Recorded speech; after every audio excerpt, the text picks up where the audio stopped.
Capítulo 35. Eles estão aumentando, disse Dave O'Neill. A cada semana, mais gente se filia. Eles não têm medo. Estão furiosos e não vão voltar atrás. A greve deve ocorrer antes do fim do ano. Desconfio que no final do outono. O'Neill notou que o semblante de Burton escureceu.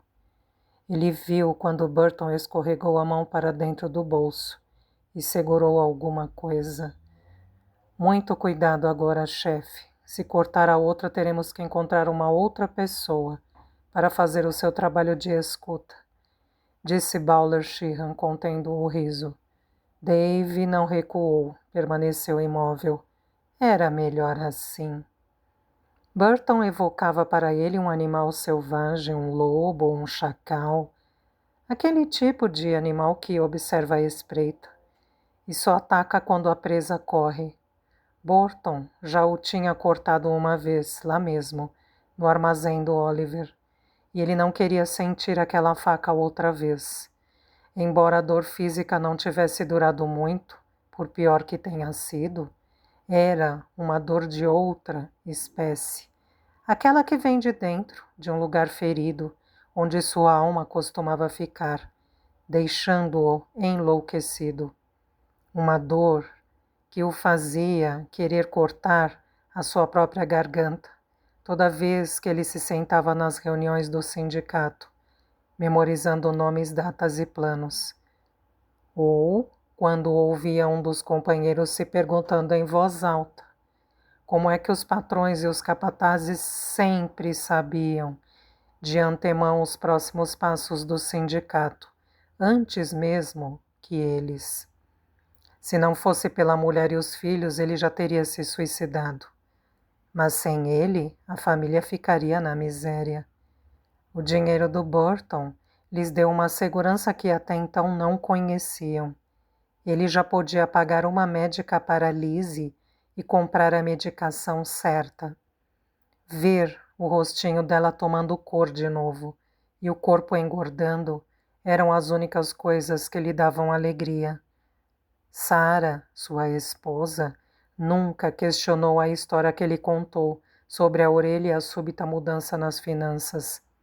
Ela simplesmente recebia o dinheiro extra quando ele lhe entregava toda semana, sem comentar nada, agradecida por tê-lo. Agora havia carne para todos na hora das refeições. E agasalhos e botinhas novas para crianças. Ela pediu uma saia nova e um casaco novo, mas ele negou. Ela também queria que a família se mudasse para uma casa melhor, a umas poucas ruas de distância, mas ele não permitiu. A mulher protestou, e ele disse que ela devia acatar suas palavras e não questioná-lo, porque ele tinha bons motivos. Mas um dia, irritada com a avareza dele, ela acabou comprando um chapéu novo, um lindo chapéu de palha adornado com cerejas vermelhas. Ela chegou em casa com o chapéu na cabeça, feliz e orgulhosa pela única coisa nova que já tinha tido. Ele o arrancou da cabeça de Sarah e o atirou no fogo. Depois esbofeteou-a com tanta violência que ela caiu no chão. Ele nunca tinha feito isso. Nunca. Ela gemeu e chorou, e ele sentiu o estômago revirar, mas teve que ameaçá-la, de que se ela o desobedecesse outra vez seria pior. Os trabalhadores das docas não eram estúpidos. Se de repente a esposa de um deles exibisse um chapéu novo, se os filhos aparecessem com roupas novas, isso logo chamaria a atenção. Embora Chillet e os outros líderes fossem notoriamente contrários à violência, Dave sabia que havia outros membros que poderiam cortá-lo em pedacinhos, caso descobrissem que ele era um espião. Depois deste episódio, Sarah não comprou mais nada para ela, e também deixou de sorrir. Ela não o aceitava mais na cama e seus olhos gelavam quando o olhavam. Certa vez ele a ouviu conversando com a mãe, dizendo que desconfiava que o dinheiro era proveniente de roubo. Oh, Sarah, ele pensou, se ao menos eu tivesse essa nobreza. Burton tirou a mão do bolso e estalou os dedos. Qual é o número exato? Quantos são dentro daquele baú deles? É impossível dizer com exatidão, retrucou Dave, achando que podia blefar. Tente, Sr. O'Neill, tente. Ou meu amigo aqui entrará na sua casa e quebrará o pescoço de sua filha, como se ela não passasse de um filhote indesejado. Outra vez abatido pela sua impotência, Dave abriu o bico. Somando os operadores de chá e os trabalhadores em geral, já são aproximadamente 800 membros, ele disse. E o dinheiro? Nada expressivo. Sheehan riu e perguntou para Burton com o que ele se preocupava. Mas em seguida Dave disse que o sindicato dos estivadores já contava com quase 5.000 membros e com uma quantia de 1.500 libras em seus cofres, e que eles tinham oferecido apoio, ou seja, se os trabalhadores das docas cruzassem os braços, eles também cruzariam os seus. E mais os homens que trabalhavam nas barcaças. Burton ergueu uma sobrancelha ao ouvir isso, mas Sheehan fez um gesto de descrédito. Quanto mais estiverem de folga, mais famintos eles ficarão, ele argumentou. 1.500 libras não alimentam todos os trabalhadores do rio, não por muito tempo. Mesmo que façam a tal greve, isso acaba em 2 ou 3 dias. O dinheiro deles termina logo. Espero que o senhor esteja certo, Sr. Sheehan, disse Burton, com tranquilidade. A calma e o tom baixo de sua voz exasperavam Dave. Eu não tenho como aguentar uma greve, não agora. Meu capital não me permite. Isso nunca vai acontecer, disse Sheehan. O senhor está se preocupando à toa, chefão, da mesma forma que fez com a tal da Finnegan. Eu falei que ela desapareceria e foi isso que aconteceu. Talvez até já esteja morta. Burton tirou um envelope do bolso do paletó e o estendeu para Dave. Os olhos dos dois se encontraram por alguns segundos quando Dave pegou o envelope. E ele pôde notar que o olhar de Burton era tão impassível quanto o de um tubarão. Os olhos eram destituídos de fúria e, embora isso pudesse deixá-lo tranquilo, não era assim que se sentia. Ele preferia ver a raiva refletida naqueles olhos e não o que via naquele momento, um vazio escuro e aberto, terrivelmente sem fim. Tem ratos aqui embaixo de nós. Posso ouvi-los cavucando, disse Burton. Dave não ouviu nada. Me desculpe, senhor, o que foi? Os ratos comem qualquer coisa quando estão famintos, até carne humana. Você não sabia? Não, senhor, eu não sabia. Vai para casa, O'Neill, ele disse. Vai para casa e vê se mantém os ratos afastados. Ele se virou em seguida e caminhou para a beirada da doca. Confuso, Dave olhou para Sheehan, mas este se limitou a dar de ombros. Dave se retirou. Caminhou de volta pelo ancorador escuro como sempre fazia. Primeiro, normalmente, e de repente saindo em disparada, aos tropeções, até chegar à porta que dava para a rua. Enquanto segurava a maçaneta, ele olhava para trás, por cima do ombro, achando que Burton poderia estar atrás dele com a faca erguida, com seus pavorosos olhos fantasmagóricos em cima dele. Apressou-se a sair e correu pela Wapping High Street, com muito mais medo do que quando Burton o cortara, com um pavor que nunca havia sentido na vida. Capítulo 36. Mantenha-os assim, só mais um pouco, querido, enquanto eu coloco isso em você. Só mais um segundo, pronto, disse Mary enfiando os braços de Nick nas mangas da camiseta do pijama já lavado e passado.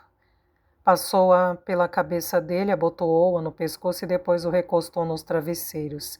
Que ótimo! Você não conseguia fazer isso na semana passada. Eu tinha que segurar seus braços no alto para vestir o pijama. Daqui a uma semana eu estarei correndo 100 metros rasos, ele disse, rindo. Espere só. Duvido, mas você está bem melhor. Sua cor voltou e você está mais forte que antes. Se ao menos pudéssemos colocar um pouco mais de carne nesses ossos. Mas tudo bem, agora é hora da parte de baixo. Mary deslizou as calças dele para fora, molhou uma esponja em água morna e começou a lavá-lo, da cintura para baixo. Nick ficou mortificado quando ela o lavou pela primeira vez. Até então ninguém tinha feito isso exceto Alien, sua babá, mas só em sua infância. Ele protestou, alegando que podia tomar banho sozinho na banheira. Mas Mary fingiu não ouvir. Tirou as roupas dele e ficou brincando para fazer a vergonha passar. Sabe, já vi um desse antes, ela disse. O Sr. Monroe, que Deus o tenha, era muito bem equipado. Como você acha que te viu lá? Nick riu do seu próprio membro. Tenho certeza de que o meu equipamento vai deixar você desapontada, Mary. Eu não posso competir com um escocês grandalhão. Os escoceses são bem avantajados. Verdade, rapaz, e como? Ela disse com uma ponta de malícia na voz que o fez rir ainda mais. Ele olhava para a sua mesa de cabeceira quando Mary o banhava. Em cima dela um vaso e rosas que Alec lhe dera um livre poemas de Walt Whitman, presenteado por Nate e Madge, e um autorretrato desenhado por Simi. Todos estavam sendo extremamente bons para ele. Nick se impressionava com tamanha gentileza. Sentia as mãos suaves de Mary, massageando suas panturrilhas, friccionando seus tornozelos. Para estimular a circulação do sangue, ela explicava. Sua própria mãe nunca o havia tocado daquela maneira. E Fiona, ele sentiu um nó na garganta ao pensar nela. Ela o salvara. Ele só estava vivo por causa dela, por causa da bravura dela. Ela implorou, incentivando-o a reagir. A devoção dela o surpreendia e o deixava sem graça. Ela chegou a sair de sua cama para dormir no chão, em cima de um tapete perto dele. Nas primeiras noites, quando ele sentia medo, ela conversava com ele no escuro. Quando a dor se tornava insuportável, ela esticava o braço e segurava a mão dele. A força daquela mão, ele agora sabia que tinha exagerado um pouco, mas naquelas horas a sensação de que o vigor e a vontade inquebrantável dela fluíam para ele, impregnando-o de coragem. Nick ainda não estava completamente recuperado, mas graças a Fiona e sua família e os Monroe, ele estava melhor que o esperado e já começava a pensar que sairia da cama. Eckhart, aquele anjo das trevas, o visitaria naquela tarde, diria, quando ele estaria livre da cama. Mary terminou o banho de esponja, vestiu-lhe a calça do pijama e o cobriu com os lençóis. Ele tentou agradecer, mas ela fez um gesto para que se calasse. Saiu para despejar água do banho e depois voltou com o bebê nos braços. Tenho que começar a fazer o jantar, ela disse. Posso deixar a Nell um pouco com você? Você acha que consegue? Nick respondeu afirmativamente. Ela ajeitou o bebê nos braços dele, deixando uma rosca para a menina, e foi para a cozinha falando sozinha. O bebê mordiscava o biscoito quando Simi entrou, saltando no quarto e subiu na cama. Pedindo para que ele contasse uma história. Onde você esteve? Está imundo, perguntou Nick, fazendo umas armadilhas para as lagartas. Elas estão acabando com as flores. Cavou um buraco para elas? Olha as suas orelhas. Ah, você está aí, disse Michael, entrando no quarto. Vem, está na hora do banho. Não, gritou Simi, reagindo como se o tio o ameaçasse com a guilhotina e não com a banheira. Mary disse que você tem que tomar banho. Você está muito sujo para se sentar à mesa. Mas eu não quero tomar banho. É muito simples, rapazinho. Sem banho, nada de jantar. Simi olhou para Nick em busca de cumplicidade. mas este balançou a cabeça em sinal negativo, como se não houvesse saída. Sinto lhe dizer que não há ajuda para isso, meu velho. Ela também me fez tomar banho. Simi concordou, saindo do quarto de cabeça baixa com o tio, como um condenado. Nick tentava impedir que Nell esfregasse o biscoito babado no vestidinho, quando ouviu uma leve batida à porta. Senhora! Ele exclamou, encantado com a presença de Maddie ali. Tchau, minha bela! Tchau, belo! Você tem um tempinho? Quero lhe mostrar o desenho para as caixas de chá de Fiona. Já está quase acabado, mas acho que o pano de fundo ainda precisa ser trabalhado. Está vendo o lugar da dobra que fecha a caixa? O que você acha? Chega mais perto, Maddie, aqui, por que não puxa uma cadeira? Ela sentou-se ao lado da cama e segurou a ilustração no alto. Estou vendo o que você quer mostrar, disse Nick. Quando a caixa for cortada e montada, o bangalô vai desaparecer. Tira logo ele. Você não precisa dele. O desfile já é suficiente. Só estique a folhagem um pouco mais para o alto e... Enquanto eles conversavam, começou uma barulheira medonha no banheiro. Falta muito para chegar em casa, sou um vagabundo jogador. E se você não gosta de mim, me deixe em paz, por favor. Eu comerei quando estiver faminto e beberei quando secar. E se o uísque não me matar, viverei até a morte chegar. O que é isso? Perguntou Maddie alarmada. Simi e Michael cantando, disse Nick rindo. Não é medonho. Ele já estava para terminar suas considerações a respeito do trabalho de Mad, quando os dois ouviram a porta do apartamento se abrir e se fechar, e em seguida com uma batida. Passos rápidos e resolutos vinham pelo corredor. Tio Michael! Fiona passou aos gritos pela porta de Nick empunhando uma concha de metal. Nick e Mad trocaram expressões intrigadas. O que você quer? Estou ocupado. Ele gritou lá dentro do banheiro. Foi o senhor que deixou um saco de canela em cima de um caixote de chá na loja? A porcaria do saco impregnou tudo, cheire só isso. O saco arruinou uns bons 25 quilos de chá. Não entra, fi, eu estou pelado, berrou Simi. Você vai ver o meu piu-piu. Ora, Simi, ninguém aqui está interessado no piu-piu. E eu não quero saber de você ficar cantando esta música estúpida de beberrões. Aqui é sempre barulhento assim? Perguntou Mad, rindo a valer. Isso não é nada, disse Nick. Você devia estar aqui 2 noites atrás, quando o Simi pulou do sofá e caiu. Você nem imagina o estardalhaço que foi. Mary entrou no quarto com uma xícara de caldo de carne. Mad tirou o bebê do colo de Nick para que ele pudesse beber. Vai ter que beber tudo, Nick, disse Mary, cada gota. E mais tarde eu quero vê-lo comendo um pouco de comida sólida, um pouco de purê de batata e molho. Ela saiu. Poucos segundos depois, Simi passou correndo pela porta nu, perseguido por Michael. Alguns minutos se passaram e Fiona apareceu com uma bandeja de chá. Oi, Mad, como é que está ficando a caixa de chá?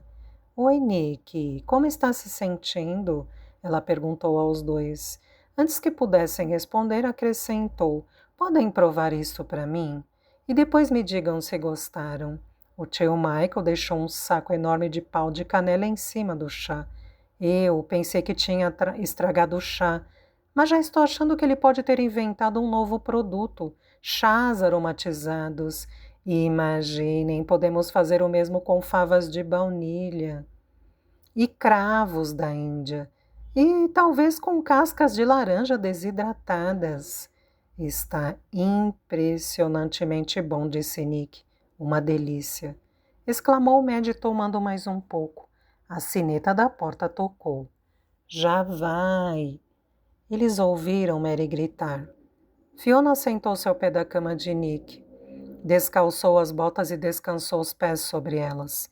Enquanto confabulavam em torno de outros sabores, Nate entrou pela porta. Como está o paciente? Ele perguntou calorosamente. Cada vez melhor, respondeu Nick. Passei numa banca de jornal quando voltava do escritório de um cliente. Achei que você gostaria de um jornal. Oi, Fi. Oi, Med. Ele cruzou o quarto, debruçou-se sobre a mulher e beijou-a. Que cheiro gostoso é esse? Tomada por sua mais nova invenção, Fiona explicou, quase sem parar para respirar. Nate adorou a ideia e, junto com o médico, começou a sugerir nomes. De roupas limpas e cabelo penteado para trás, Simi entrou no quarto carregando um livro infantil e subiu no colo da irmã. A sineta tocou mais uma vez. Michael foi abrir a porta resmungando, dizendo que o apartamento dele tinha virado a grande estação central. Eles conversavam despreocupadamente enquanto tomavam chá, quando de repente o Dr. Eckhart apareceu à soleira da porta com sua maleta preta. Ele deu uma olhada em torno do quarto e disse em seguida: "Se não me engano, eu recomendei descanso e silêncio." O constrangimento foi geral. "Vem, Simi, temos que sair agora", disse Fiona, tirando-o do seu colo. "Por quê? Eu quero uma história." "Depois. O médico tem que examinar o Nick para ele ficar bom." "Ele vai beijar o dodói do Nick para ele ficar bom?"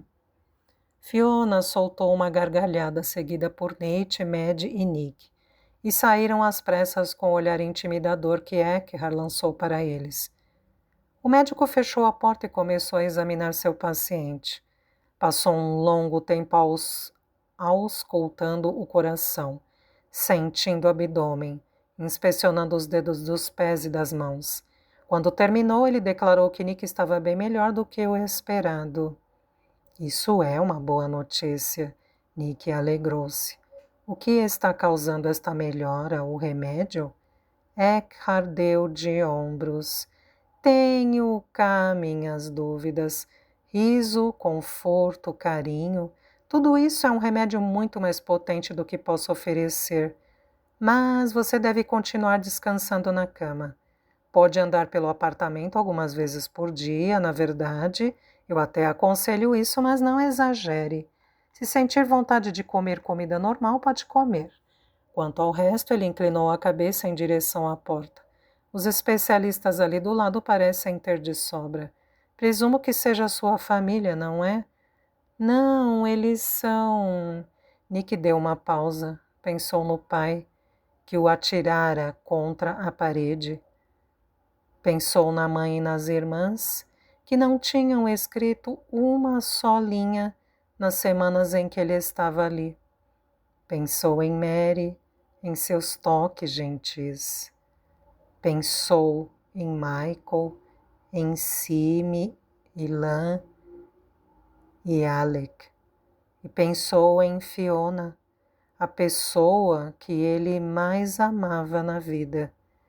Depois abriu um sorriso e disse: "Sim, Dr. Eck, minha família."